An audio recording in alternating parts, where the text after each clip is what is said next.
25 degrés dans l'air, pareil dans l'eau. Sur les plages de Barcelone, c'est le cocktail idéal pour les vacances. Mais le Covid a décidé de jouer les grains de sable dans la chaussure.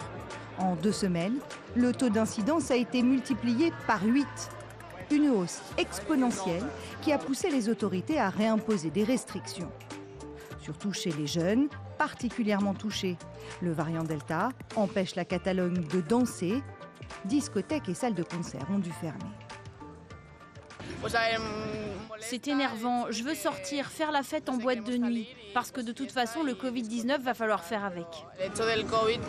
Il faudra désormais présenter un test négatif ou être vacciné pour participer à des événements en plein air, réunissant plus de 500 personnes.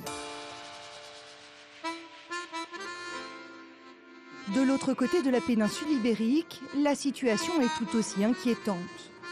À Lisbonne, les restaurants sont boudés.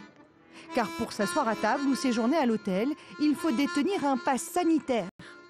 Le port du masque est obligatoire dans l'espace public. Et surtout, un couvre-feu vient d'être établi dans 45 communes, de 23 h à 6 h du matin. Pas très encourageant pour les vacanciers.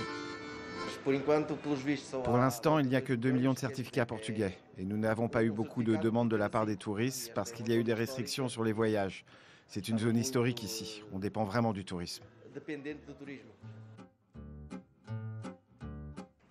La Grèce, qui avait décidé de rouvrir ses portes aux touristes dès la mi-mai, doit elle aussi faire face à un regain des contaminations. Résultat, seuls les clients assis sont autorisés dans les bars, restaurants et discothèques.